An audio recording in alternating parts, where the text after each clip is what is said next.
So I want now to talk about the time period from 5,000 years ago to today. And although perhaps it won't be as exciting as a YouTube rabbit hole, it has the advantage of being firmly rooted in research we've been doing over the past 200 years of archaeology, some of it quite recent, some of it older. And I think you'll find it a really interesting and fascinating story. And I'm just going to be sharing kind of bits and pieces. At this point, the human puzzle is we're talking about a time period where there are now millions of people, thousands of different cultures. It would be impossible in a short lecture to accommodate all of that, or even a small portion. We're really just going to be hitting a few points here and there to illustrate some of the larger trends that were at work that I think you'll find interesting. Now, I want you to look at this series of pictures. Here's the Parthenon from ancient Athens. Here's Machu Picchu, an ancient Peruvian site that perhaps a few of you have hiked to before. It is on my bucket list. The Greco-Roman Colosseum, of course, the Taj Mahal in India, which shows very clear Persian and Arabic influences from Islamic empires that moved into India.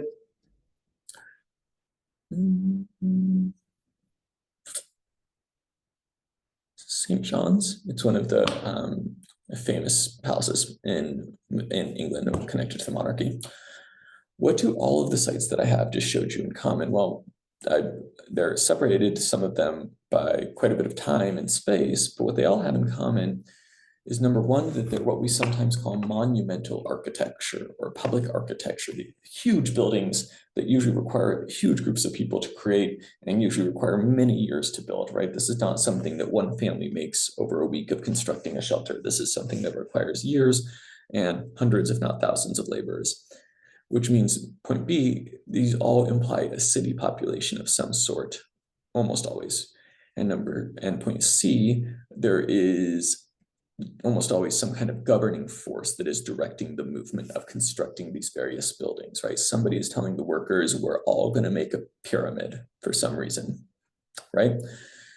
So we're entering a time period then that humans start to do what, from the perspective of our long history, is a little bit bizarre, right? It's a little bit bizarre from the perspective of humans' long history to suddenly be building things like the Taj Mahal, or suddenly be building things like the ziggurats, or suddenly be building things like the pyramids.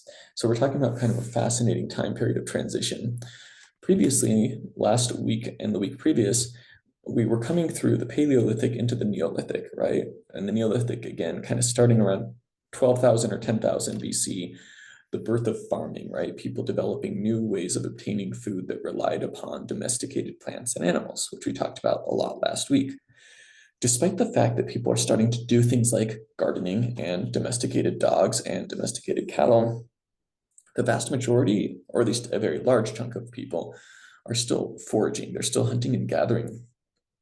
And so there are some people in small farming communities, but a lot of people in larger hunter-gatherer groups or larger areas.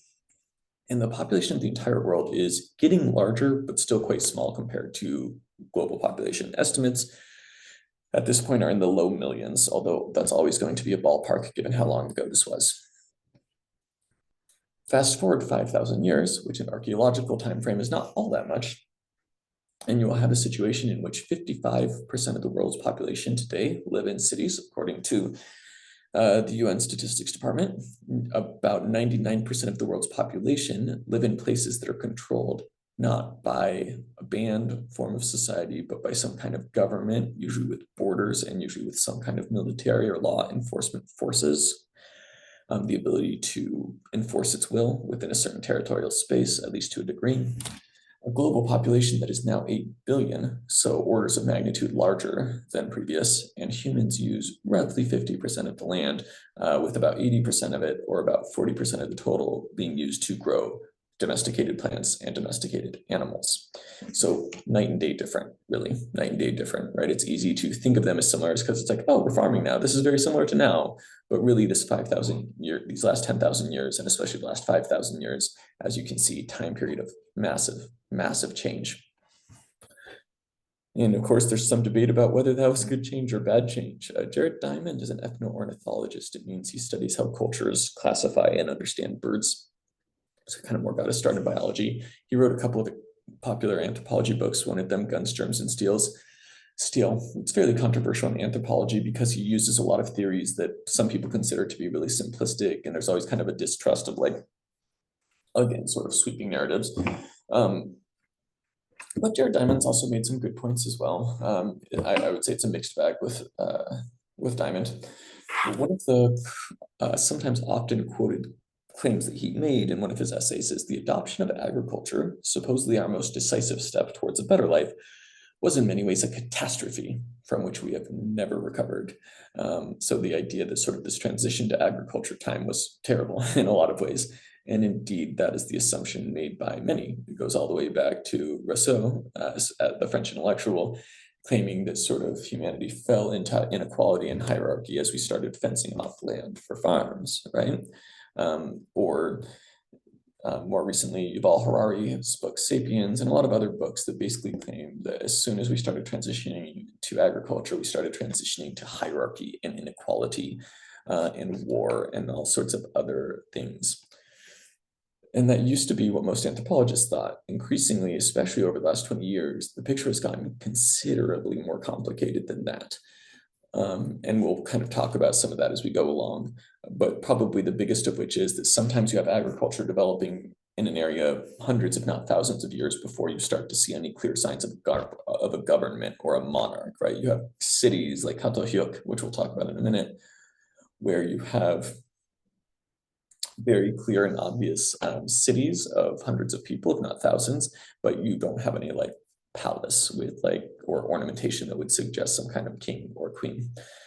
So not all these things developed at once. They developed in fits and starts. Nonetheless, over this time period, especially of the last 10,000 and especially the last 5,000 years ago, you do see a major transition. You certainly see the rise of what we used to call civilizations. Nowadays, it's more common to call them states or societies with large social complexity. Whatever we call them, civilizations, states, or socio-political complexity societies, we're basically talking about societies that number in the thousands or millions that are based with huge population centers that we call cities, and that very often have very clear heads to their society, by which I mean like some kind of hierarchy with some people with much more power and wealth than others, and that very often are territorially expansive and imperial, meaning they expand their borders over time. So when we refer to that as a civilization, we don't mean that they're more civilized. If anything, quite the opposite is true. At this time period is where we start to see, for example, massive executions of servants of the Egyptian pharaohs when an Egyptian pharaoh died, which hardly seems very civilized, but I guess it keeps the pharaoh company. However, so it doesn't necessarily mean civilized, but civilization in this context, meaning a specific type of culture in which there are cities with civitas, the Latin word allegedly meaning city. They share a cluster of traits, right? These states, large social scale, again, big population, cities, almost always a really intense form of agriculture, almost always a form of writing, and almost always a state. And I want to clarify what I mean by a state. I don't mean like the state of Alaska or in Mexico, the state of Oaxaca. Instead, I mean societies in which the number of people is in the thousands, if not millions, if not billions, when we talk about something like China or India, of people. And especially where the government is fully, there's a very large government force of permanent government employees, a bureaucracy, right, of people who their full-time job is taxation or management of other people. There's hierarchies. And most importantly, in defining a state, there is a government that can say, if you live in this territory, you have to follow our rules. If you don't follow our rules, we will force you to follow our rules, right? So laws and law enforcement, and oftentimes a military force as well. So nowadays, that seems like the most natural thing in the world, right? Because again, 99% of us live in an area like that, unless you live in Antarctica or a few very lawless areas. Or isolated areas, you generally speaking live in a state society. We live in a place where a government can show up, tell you what to do by virtue of the fact that you were born there, and tax you and tell you what laws to follow. Historically, that's very, very unusual, not in the sense that hierarchy was not found with Paleolithic hunter-gatherers. It certainly was sometimes, as we can see from like really elaborate burials where people had like beautiful shell necklaces, things like that, that would have required a lot of cooperation among people, or the mammoth houses that we talked about. So it's not that there was never hierarchy or never groups grouping up, But this idea of a true state, a coercive state, that's relatively new and relatively strange. And so there's been different theories proposed for how those ever developed, right? Why is it, so to speak, that people ever signed up for this? Of course, you say, well, I didn't sign up for this, but at some point, somebody did, right? At some point, somebody allowed somebody else to become king or a pharaoh or a queen. How did that happen? One of the common theories in anthropology is the surplus theory, which basically holds that with the advent of intensive agriculture, not just farming 10,000 years ago, but especially the last 5,000 years ago with irrigation, steel plows, this really productive like wheat, rice, corn kind of agriculture that had produced more food than the average household would need. And as a result, people could specialize into different trades. So you suddenly have a burst in, for example, certain kinds of inventions as people devote themselves full time into working with steel or working with iron or smelting various metals. You suddenly have the birth of certain more forms of writing that would require people to more full-time devote themselves to that craft. You have especially people that specialize in different kind of things where you trade with each other, right? You grow the food, you grow more than you need, I'll just make pots, we'll trade, right? You have the development of currency to make trading more straightforward and particularly to make debt more straightforward. And then also you have people that specialize full-time in being the leaders, right? And who can sort of trade the service, so to speak, of leadership and coordination with taxation, with at the start of it, tribute, and eventually taxation, right? You can have things like standing militaries, which of course requires somebody else to either be feeding them or for them to be constantly raiding other groups of people. It's a lot more easy to just have your home population feed you. So generally speaking, all of this stuff relies upon specialization, which requires surplus. That's the general theory.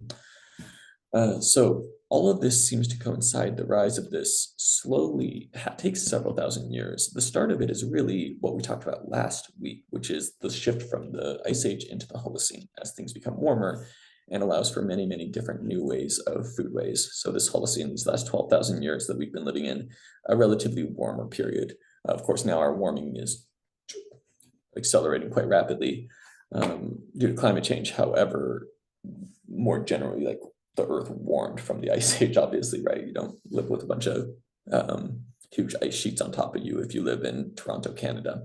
So anyways, we're in a warmer time period, which precipitated the growth of farming and different things. So that is what I wanted to share there. And now I'm going to shift gears, so I'm going to pause.